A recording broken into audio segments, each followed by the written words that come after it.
Greetings, everyone. It is Tuesday, November 7th, and some of you are voting today. So if you haven't done it already, get out there, be a citizen. It's Kevin Clark here for the People-Centered Internet. And that was a US only statement. Coco, I don't think you need to go vote, today, but we're delighted to have David Bray and Marci Harris with us to talk about the new executive order out of the White House on artificial intelligence. And there's been just a flurry of conversations about it. So we scheduled this special call with these two special people who have been, leaders in PCI to talk about this. David, I'm going to ask you to, do what you need to do, because today I am doing all of the admissions, all right, duty, in addition to hosting. When we get to Q&A, I'll be more involved, but I'll ask that you and Marci start us off with your thoughts about what's going on.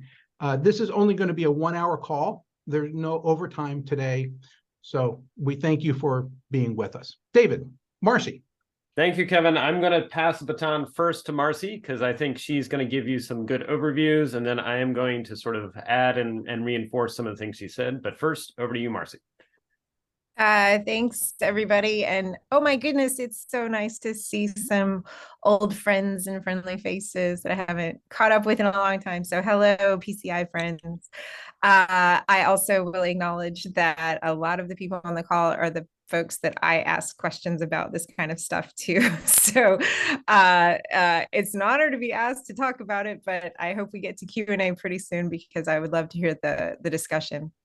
As many of you know, my focus is mostly on the legislative branch side of things. So the executive side, we watch with interest, but with much less actual engagement on the thought processes. That said, I've read through the executive order and taken notes, but actually spent most of my time on the guidance that's starting to emerge. So as I've told David, I will let him handle the regulation of AI in society side of the executive order, which is definitely not my forte. But I have been very interested in the directives to the federal agencies and the mandates placed on federal agencies, and what we're going to see in both the near term, and I think especially some terminology that will ripple out into the way we talk about AI in general. So just quick list of the requirements that show up in the guidance for federal agencies. And that is that they need to all designate chief AI officers. They need to convene a governing body within the agency. They need to develop AI compliance plans within 180 days. They're required to continue inventorying their AI use cases. I don't know if anybody's been following the use case inventories that were originally mandated by the Trump administration. They're absolute chaos. So the way they've been listed is very difficult to follow. I mean, one agency lists in PDF, the other, has a spreadsheet. You have to, it's like data as contempt. But I think there's going to be some effort to standardize that reporting. But what I think is really interesting about at least the initial OMB guidance to agencies coming out of the executive order is establishing 2 new designations for how the federal government deals with different applications of AI, including that have the distinction of being what they define as safety impacting AI or rights impacting AI. And you can imagine kind of what these are. Critical infrastructure falls under this, something that touches critical infrastructure falls under the safety impacting AI. Something that touches benefits determinations or other kinds of speech or things like that come into the rights impacting AI. And the guidance sets out some pretty clear requirements for how to deal with anything that is determined to be either safety impacting or rights impacting. And we can get into that a little later. I think that will be really important, again, as we think about different applications, even outside of government. Just one other thing that I want to flag about the guidance itself is kind of procurement deference to the government treating its data and access to its data as critical, as mission critical asset. And so it is, one of, I think, a clear place where the executive order is mandating that future procurement contracts, that agencies maintain their access to the data and their ability to continue to build and learn from it, and also that it's not used to train a commercial model. So I think that's pretty interesting. David, I'll pass it over to you for all the big picture.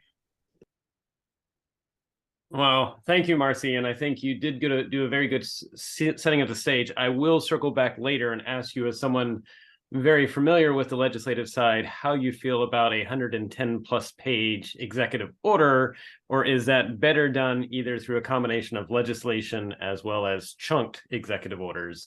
I find the sheer size of this one, and I know it's been a year in the making, so that may be partly why we see it so big, but this is one of the more massive executive orders that I have seen in my life. And the timing is interesting because I'm sure some folks will ask about where's the money. And first we'll need to see if we actually get a fiscal year 24 budget or not. I am hopeful we do, but I know the dynamics in the Congress are curious, is probably the best way to put it. And so there's a chance we may not actually get a actual budget for FY 2024, which means everything is no new starts. And a lot of what's prescribed here is new starts. And yeah, that's going to be interesting. But anyway, so that is a separate conversation about how you link the funding of this. The second question is worth thinking about, which is OMB is placed in a lot of interesting OMB has some things added to their stack. And I know a lot of OMBers that say OMB always did the budget part right, but kind of forgot the M in OMB. And this is kind of M function. And so I'm curious to see how that's actually going to play itself out, how OMB is going to staff up, who's going to be the people that are actually reviewing this, and how it's actually going to be put into practice.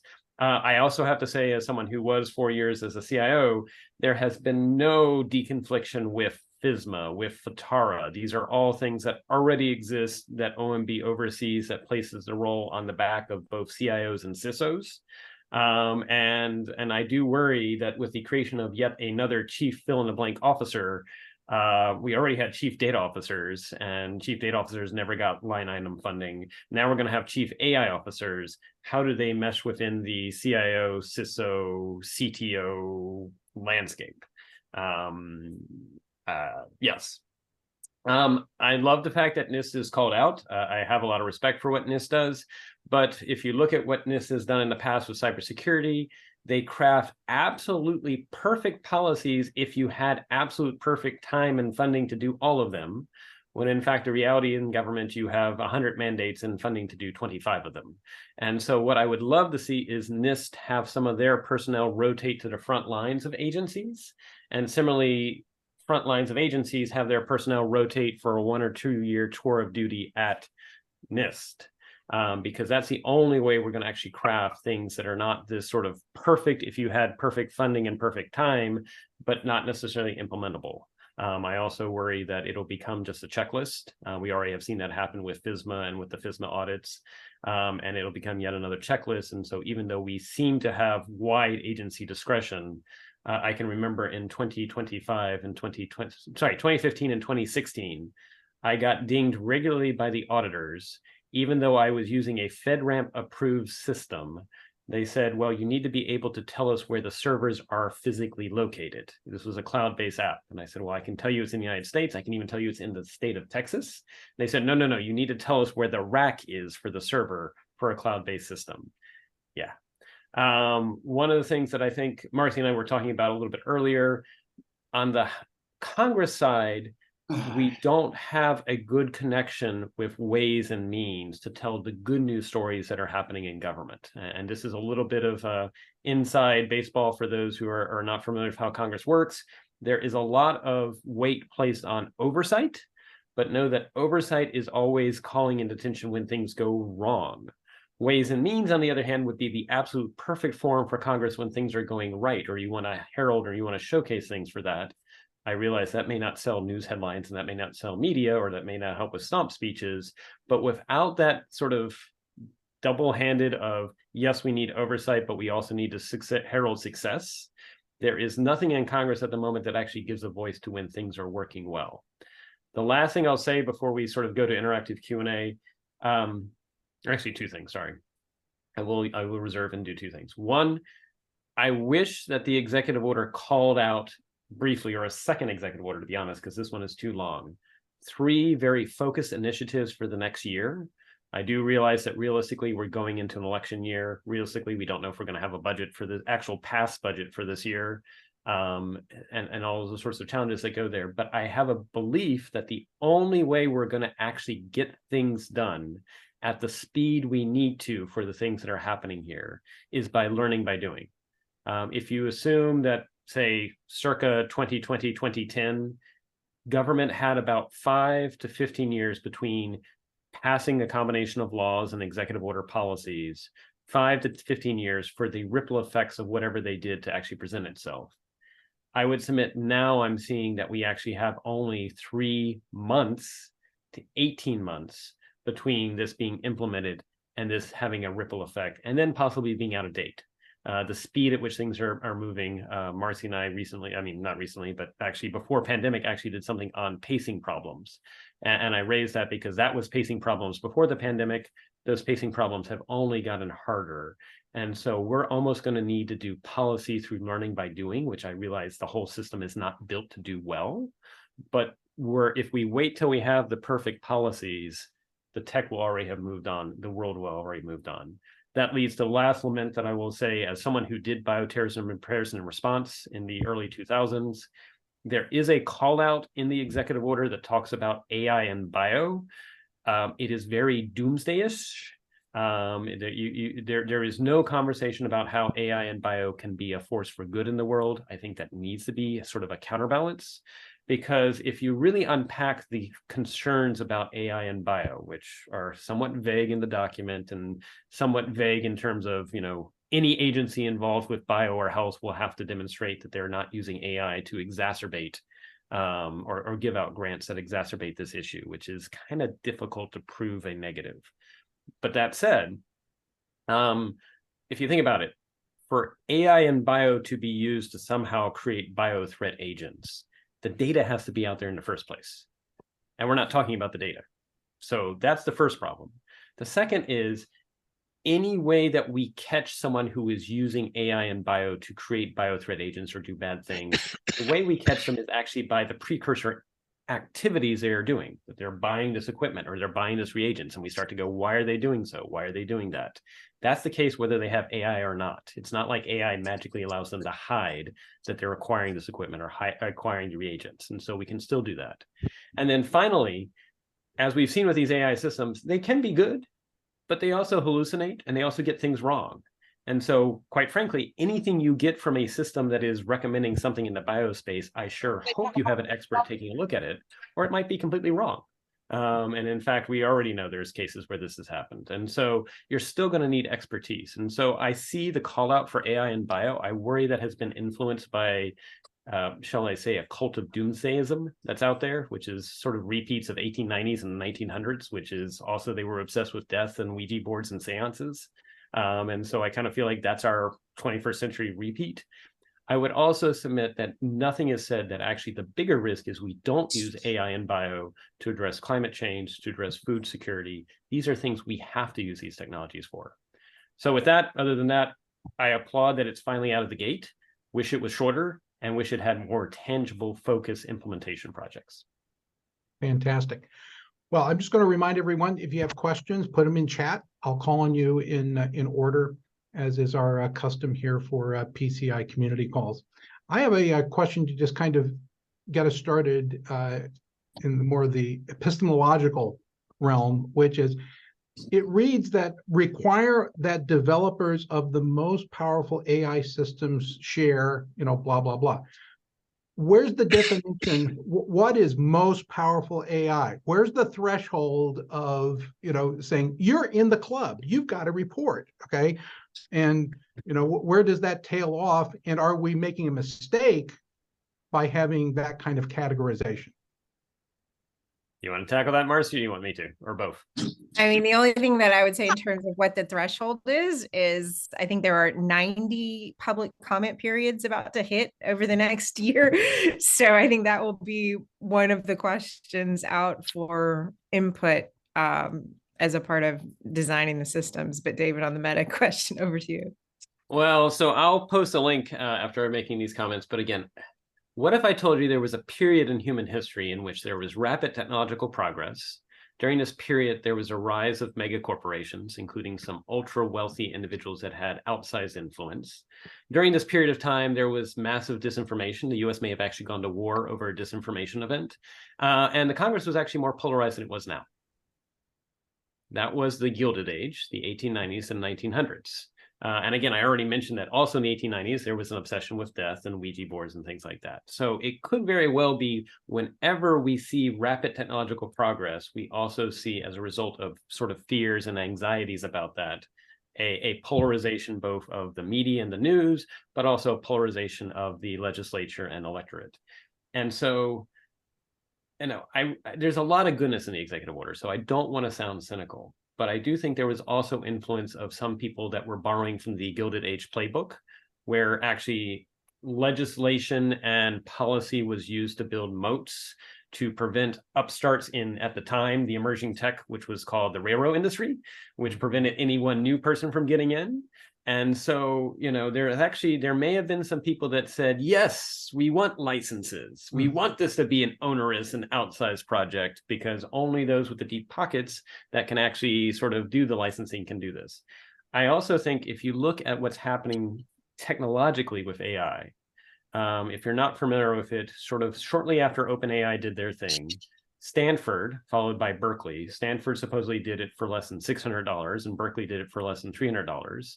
They used the open source Meta LLM solution, and they went to OpenAI. And while it was technically not against the terms and it was not in the terms and conditions, they said, "Give me the prompts and the information necessary to train our open source AI to be as good as you, ChatGPT 3.5." And for $600 of downloading the information and training in the cloud, supposedly, and this was Stanford, said they actually trained a system that was as good as what Microsoft spent $10 billion for. And then Berkeley did the same thing for $300, not to be outdone. And so I think you do have some people that are really concerned that if you look at the wave of technology, not only is the adoption of technology increasingly fast, but the democratization of technology is increasingly fast. And if you look at what was just rolled out yesterday by OpenAI, it's all about the stickiness. They don't want you to go to that open source alternative that you can run on your own and do on your own, because they have some monetization to do. They've spent a lot of money on this. And so I think we should just go into there with eyes wide open, because I do think what we're going to see is the companies are going to try and make things as sticky as possible. There will be influence battles going on in DC over how the regulations may be made to prevent young upstarts from coming in. And then at the end of the day, a lot of these open source LLM models, yes, you can run on consumer grade hardware yourself. You won't have the same access to the data that OpenAI and others use to train it. But that gets a different question, which is this executive order really is kind of scarce on actually talking about data stewardship and the role of making sure people actually have some informed role and consent in how their data is used. All right, thank you. Well, Joyce Hunter was on top of the list of people commenting in chat, so I'm going to ask Joyce to join us if she's available. Joyce? Yes, I'm here. I'm here. Hello, Joyce. How are you? You want to ask a question? Trying to turn my camera on. There I am. Here I am. Okay. I had several questions. What I guess the first one was, and David and I served at the same time. I was over at Agriculture while he was over at FCC. And I know all about these unfunded mandates and, the screaming and gnashing of teeth that will go on. So how, what programs are these agencies going to give up in order to get this done? Yep, that's a good question. I think that's where agencies have some really hard choices. I have heard some agencies that I work with, simply helping them out, no contractual relationship. They're probably going to try and create a governance board of outside experts that may or may not be actually funded special government employees. You can imagine for those not familiar with it, you can be a special government employee and actually be not paid or be paid. It's a limit as to how you can only do a certain amount of days in the year. But that's going to be the first step, is to at least say we have a group taking a look at this to help us figure it out. I absolutely agree with you 100%, Joyce. A lot of cases for the internal things internal to these government agencies, their data house has to get in order before they can even do their AI house. Yeah. And we still have to rationalize FedRAMP. We still have to reckon, what is GSA's role? Is GSA going to have an approved list? But we do know there are some agencies. In fact, it already came out. CIA, for example, is running its own closed LLM that's publicly available on the web. And so there are some agencies that have gotten free tools from vendors. And so the question is then, how are they going to use it? Yeah. And the second part of the question is, and are they going to apply, in order to make sure the agencies are complying, are they going to do FATAR-like hearings so that the agencies have to come front and center and say, this is what we're doing, this is how we're doing it, this is the time frame that we're doing it in, and then be held accountable? Yes.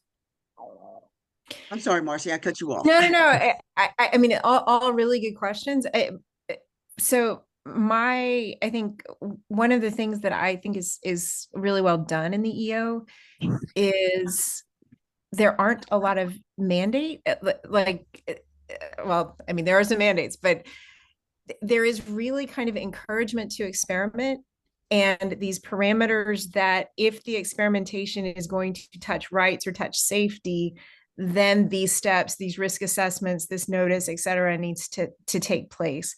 So, I mean, what I was happy to see in there is an encouragement to experiment, because, a lot of these agencies are seeing the potential for their workflows to be vastly improved, and for lots of staff time to be reclaimed, and so there definitely are some wins that open up resources that can be applied in other kind of higher priority ways, and different agencies are going to have different approaches to how much they care about doing that, but I think that the encouragement to experiment and then setting parameters, not for everything, but for kind of specific applications that pose higher risk, I thought it was a really well balanced approach. All right, very good. I'm going to ask Doug Houlihan, who was making some comments in chat, to join us next. Doug? Yeah. So I guess if I had one question is, the EU AI Act is supposed to pass by the end of the year. Realize there's a process in December, it has to get passed. But given that, and so my question to you is, in 2 years from now, what will have more impact on the United States? Do you think the EU AI Act on businesses, or this executive order? Neither. The EU Act, I think, is very well intended. However, Europe, while they are very good at passing what I think are actually more detailed and nuanced policy activities, Europe has always had a trouble on consistent implementation. If you look at what happened with GDPR, General Data Regulation Protection, there is anywhere between 5,000 to 10,000 violations a day, but we don't see 5,000 to 10,000 or anywhere close to that in terms of enforcement actions. You do see every once in a while the very large fine against what happened to be US companies, coincidentally, but you don't see the translation then of that money to seed a new generation of companies that are showing a better way forward. And that's been my lament about Europe, which is the best way to predict the future is to create it. I get what you're passing, but it is going to be a hammer that you will continue to hit US and other companies with. By the way, they fine US companies, but not Chinese companies. Just saying. And so with that said, if we are going to create the future, we've got to put money towards it. And so I would submit that the US, while it will have to be aware of Europe and it will affect sales and everything like that, I hope in the US we find some source of funds, be they government, be they for-profit, or they be philanthropic, to build the future, because I don't see at the moment, and again, Marci's right. There is goodness in what the for-profit sector is doing. There's also other stuff, but that's no surprise. That's always the case. What I want to see, though, is actually activities meant to build the future in a way that's consistent with US freedoms and US values. Well, and similar to that, I think it's absolutely essential. The question has been asked many times about, where the resources, where's the money for this, and yes, we will be watching the appropriations process, but the investment in AI for public good, AI for a functioning government that can keep up with the private sector. I mean, individual humans are not going to be able to regulate these models. Like, they will have, it would be the equivalent of a horse and buggy trying to chase down a Ferrari. We will have to build the models that can help govern this new world. And so getting the talent into government that understands how that should work, making the laws, Dave and I were discussing earlier, the spaghetti of laws that actually are inconsistent with each other, if ever they were going to be actually applied in a systematic way, in the way that, algorithmically assisted enforcement can assist. You're going to get a list of laws that are internally inconsistent. I think we're going to have a really new opportunity where Congress is going to be given a list of homework that says, here are 250 ambiguous statements in the law that we're going to need to have resolved before this can be implemented. Is it A or is it B?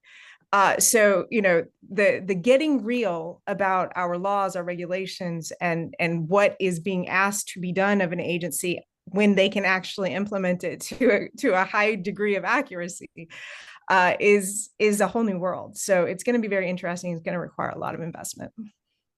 Yeah, it'd be interesting to put that to ChatGPT and say, give me all the inconsistencies in the executive order or in your law. Because right now, I joke that in Europe, they pass laws for policy's sake. We have lawsuits. Because we can't get Congress to pass Although they laws. also have lawsuits too. When GDPR was passed, they said you need to protect health information, but they didn't define health information. And I remember asking some of my colleagues, what is health information? How are you going to define it? I thought maybe they'd pass another annex or something like that. They said, to the next 15 to 20 years of court cases. So who wants to be a startup in doing health innovation in Europe, given that reality? So yeah. So welcoming Ben Konsinski from Atlanta. Ben? Hi, I just had made a number of comments and questions in the chat. I'm just curious, just curious about the issue of I think the part of the value is establishing a principle of hygiene that needs to proceed going forward. We can't wait for tasks and processes and regulations. A lot of it is and attitude that we need to get adjusted as these systems evolve, and even before we finish the architecting of the artifacts that we have right now. And so I see a value, at least in getting that discussion done, even if we don't have the specifics on it. Partly to David's point about the European community that focuses on punishing the U.S. because it will pay, and not punishing others who won't, possibly.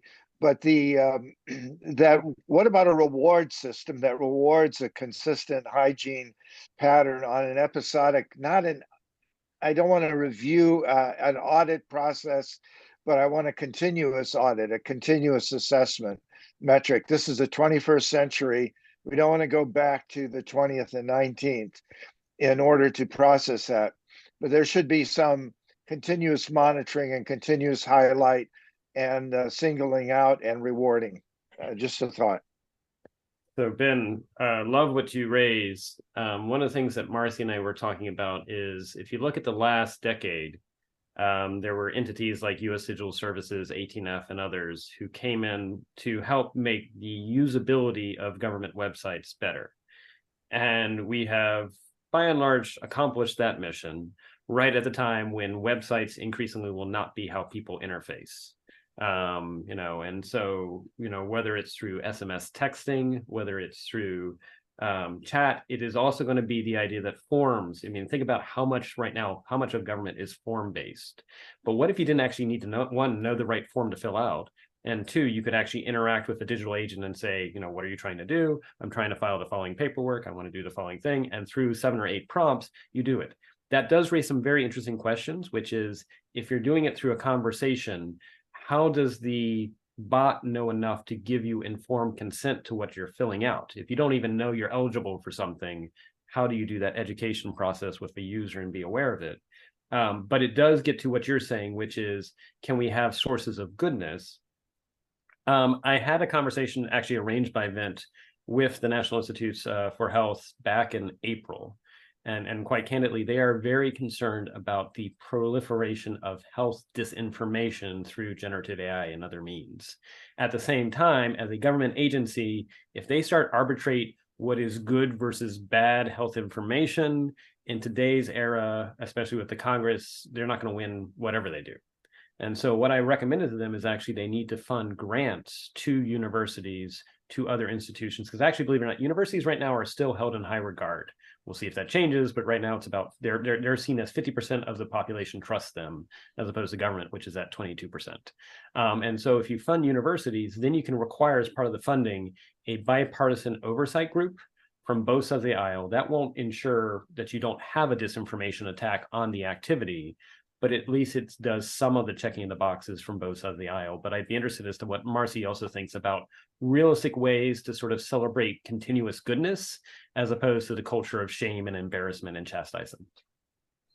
I feel like Ben is reading my mind, because as I think something, he types it into chat. But many of you know that I've been obsessing for years over the concept of outcomes-driven policy. I think that this is the future of how we will make and implement policy. And I think that the new tools that are now available now make it technically possible in a way that it wasn't before.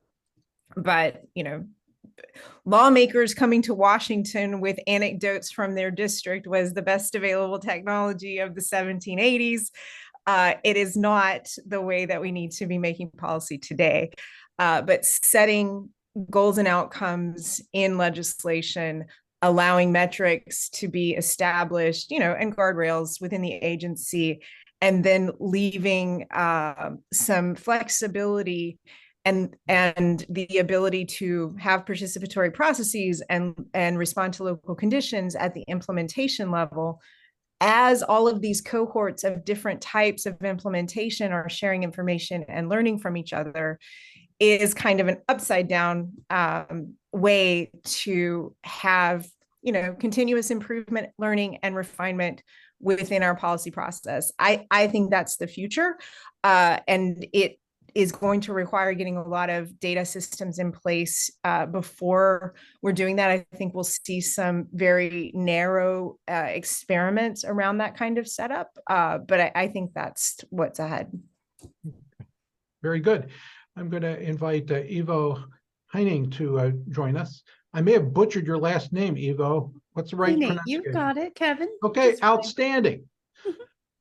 Great. Your question. So, I mostly wanted to hear more about the experimentation in public, the learning by doing that needs to happen across agencies, and what we might think that could look like as a participatory process, but also as a learning and experimentation opportunity. Thanks. Marci, do you want to go first, or do you want me to? Sure. So, I mean, I think it kind of depends on the agency and how much they're willing to jump in. But I do think that there's kind of the confluence of massive need, massive data, massive, kind of inability to get to all of the things that they need to get to, that are already forcing agencies to say, hey, ChatGPT, reduce this policy to plain language for me, or hey, just using these tools in small ways, and then to begin to think about how to actually kind of professionalize that use, whether it's through a vendor or some kind of internal process. I think there are some big questions that will require, and I'm not talking about notice and comment, I'm talking about other kinds of participatory processes to build trust. So just because you put it in a regs.gov doesn't mean that you helped people understand what you're proposing and how it will affect them and how decisions will be made and what their appeal rights will be and if they can trust it and when they can talk to a human and all the things.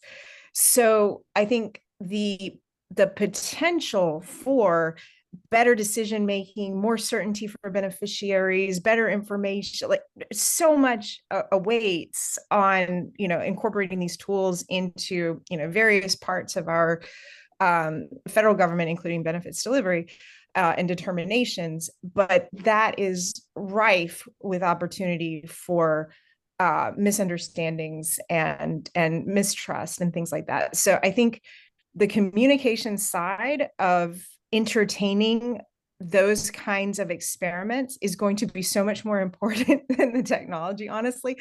And really just having some real discussions about, if you are a veteran applying for benefits and you don't get a decision for a year and a half, aren't you better off if you actually got a denial an hour after you submitted and could start your appeals process that day and talk to a human about it that is not doing manual data entry, because their time is freed up to actually understand your special case? So I think there are some trade-offs that are required. And again, I think the EO does a good job of allowing for some experimentation and having backstops and guardrails, especially for safety and rights impacting uses. And I think to build on what Marci was saying, so I included a link to a National Academy of Public Administration video that included Stan Soloway, who actually, I think, raised a really great point, which is we actually need to let the states experiment. And that's actually something that's consistent with the fact that we are a federalized system. And if anything, no member of Congress is going to turn away money going to their district or state. And so if federal government agencies fund pilots in the states, that then allows sort of the best of the systems that are tailored to the needs. One of the things he raised was, again, to Marci's outcome-driven approach, just say, look, I'm not going to prescribe what it looks like, just deliver services better to your constituents. And figure out what that is and then have that metric and demonstrate it. One of the things I've been talking about is I think the Turing test is absolutely the wrong test that we should be considering here, because remember, the original Turing test was a machine trying to deceive a human that it was human, which probably is not what we want to think about for public service, is deception. That's not what we're looking for. What I want is, how do we quickly assess what is the state of our current service delivery or our current decision-making processes, whether they're just humans or humans plus IT. And if we add AI to it, do we get better decisions? Do we get faster decisions? Do we get more immediate responses? As Marci said, it'd be better to have a fast denial so you can appeal faster, as opposed to waiting a year and a half or whatever the case might be. So I think I'm looking towards the states to probably do most of the experimentation, partly because the challenge of, if you do anything at the federal level, you have to make everybody happy, and you're probably not. I do think the other thing that we need to think about is, as a result of 24/7 news culture, it's hard to be a public-facing executive and be forward-leaning on risk.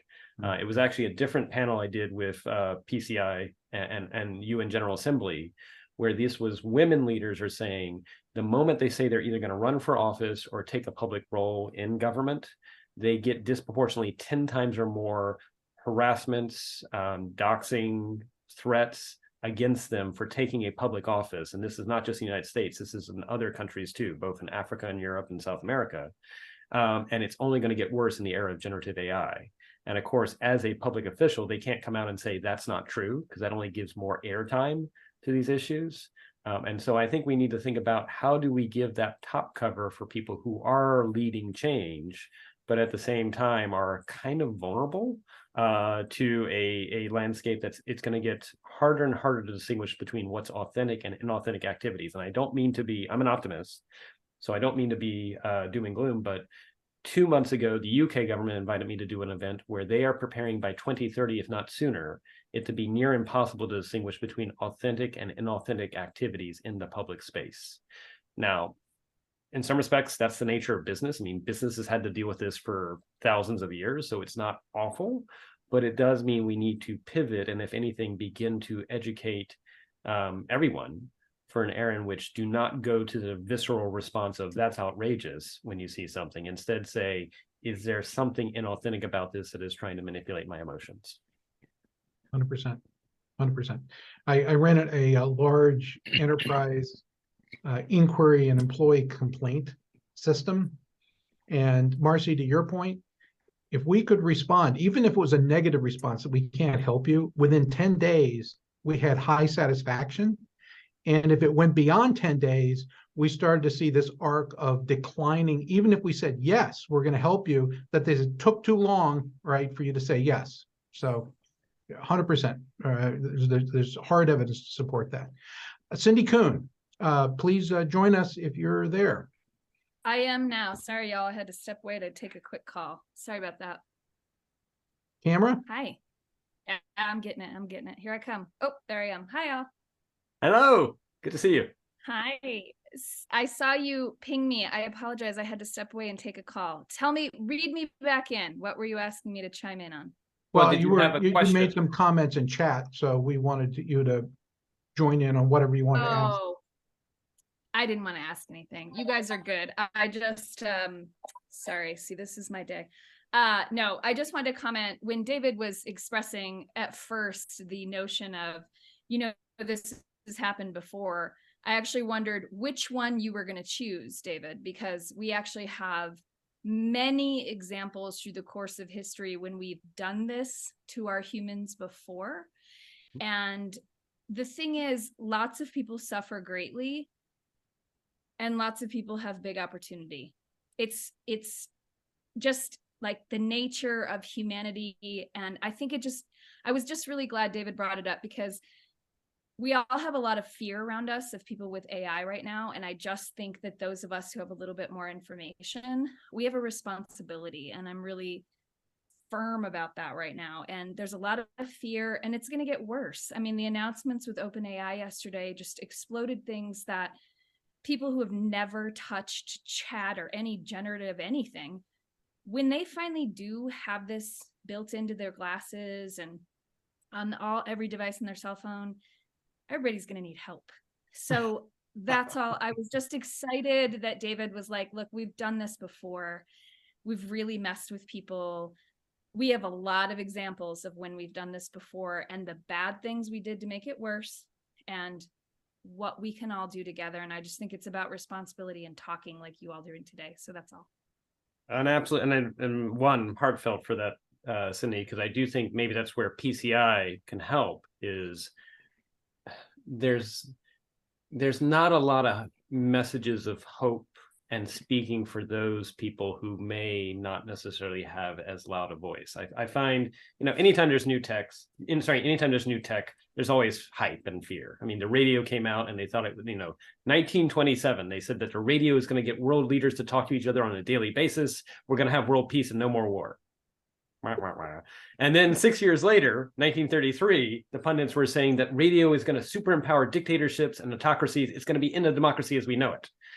90 years later, I don't think the radio has brought about world peace or the end of the world as we know it. Although maybe that's what's happening right now. I don't know. But I raise that because, think about either people who, in indigenous communities, think about communities that have self-selected to not be at the forefront of tech. How do they, one, make sure they preserve their society, their culture, and their values as this comes? And then two, how do we make sure we're listening to them and not just, quite frankly, the tech bros in terms of the future that we want? And so that might be a way where PCI could be that message of hope through things that are actually involving these different communities. Fantastic. Absolutely. I would just say on that, I've been teaching Intro to Gov lately, which is a wonderful class to teach, and is really good for me too, to get the questions and also tell the story of imperfect advancement. But I absolutely reject any nostalgia about the way our government worked in the past. And I am optimistic about what these new technologies make possible from a, very boring administrative efficiency level, from a fairness level when decisions are reviewable, from, serving people that currently can't find their way into programs that they are qualified for, and for bringing in other voices. That is an absolutely available future if we choose it. And I think, to the point that was made earlier, sorry, I can't remember exactly who said it, but we have been fed so many dystopian narratives about what the future is that is tech enabled, and very few people are working on telling a story, certainly one that involves government, that is a good news story about how things can work. And one of the things that I see missing most in the discussions about AI and governance and just, changing norms is how we think it could work. So I do think that's a role for PCI and for, so many here who have both the perspective of what's possible with the technology, but also the realism of how government works and how you actually have to connect what is possible with technology, through that kind of crazy Rube Goldberg device of how you pass a policy and institute a reg and make the comments. And, it is not a direct line from great idea to implementation, but there is a way to make it happen. So I embrace this community being part of that vision. Outstanding. Rob O'Keefe, are you there? Be glad to have you join our conversation. Yes, not sure if my video is working. I don't see you at the moment, but yeah, I have it looking. on, but I've been having trouble with my laptop, so apology for that. So maybe a question I put in the chat, and then I'll add a second question. The one in the chat was, is this EO granting new authorities to some of these agencies, and is that just part of how EOs go? I don't know if that's just kind of par for the course, or if this is doing more of that. And then I'll throw the second one in there, which is not related, which is on the federal human capital side. Does the EO call for training, for helping the workforce get up to speed with this? I think I saw that, but I haven't read it in detail. So any thoughts on that would be great. Thanks. Thanks, Rob. Yeah, the workforce provisions are pretty massive in the EO, including visa changes, including changing hiring authority, streamlining, making pathways for non-traditional educational backgrounds, training up within the agencies. So there's a lot there, a lot of, working with nonprofits and others that do recruitment. I think that there's a lot of wiggle room to do things in a very innovative way on the workforce side. And then as far as new authorities with an executive order, as I tell my students, an executive order is only the president telling the agencies what to prioritize and how to carry out the authority that they have under current law. It is, it can be the case that the president pushes it beyond what authority the executive branch has. That will certainly be challenged in court. I am sure 1,000 lawsuits have already been launched, but technically, no, executive orders can't give new authority. And the question for Marci is, how many of those lawsuits were written by ChatGPT? I will also, two additional things I'll put as nuance here. So in a past life, I used to ghostwrite papers on a nonpartisan basis for the Office of Science Technology Policy. And in 2009, we took one executive order that was only 5 pages long and tried to map the Just 160. subject, verb, Thank you, and 160. objects to it. And what we came up with was actually a 5-foot by 5-foot poster of all the different things that agency X needed to do things with others. Marci has seen this too. Even in a 5-page executive order, let alone 110-page executive order, there were things that got left off when they were writing it. For example, they said like, the president's science advisor shall meet with the Secretary of Commerce, period. On what? How often? Bit of a challenge. And so this is where Marci and I are both excited that we will probably use AI tools to go through legislation in the past and go through executive orders and kind of defrag it, because there are things that are vague or things that were left on the cutting room floor that need to be done.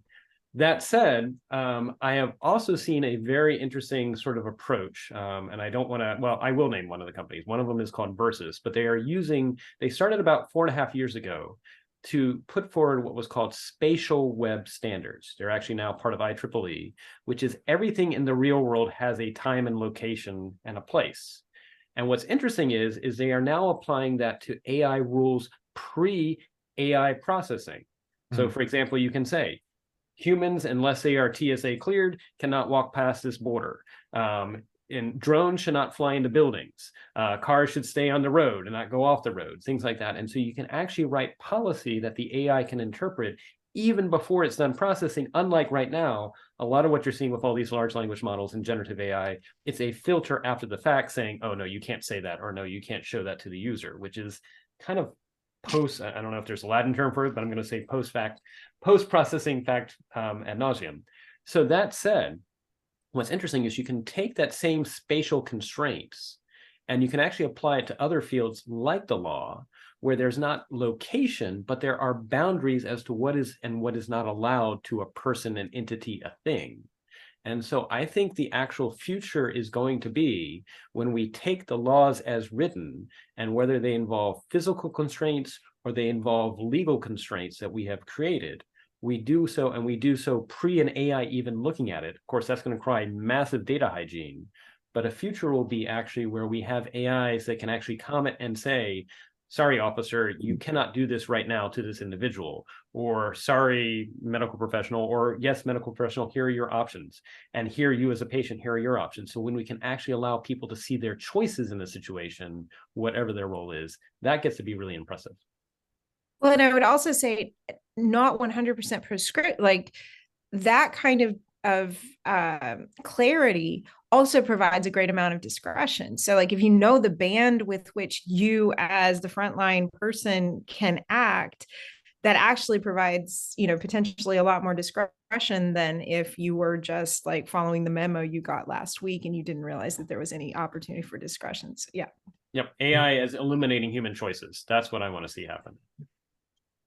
All right. So Kavya Perlman, please join us. And I'll apologize to everyone else who is in the queue. This is the last question that we'll be able to take today. And then we're going to go to wrap up with Marci and David.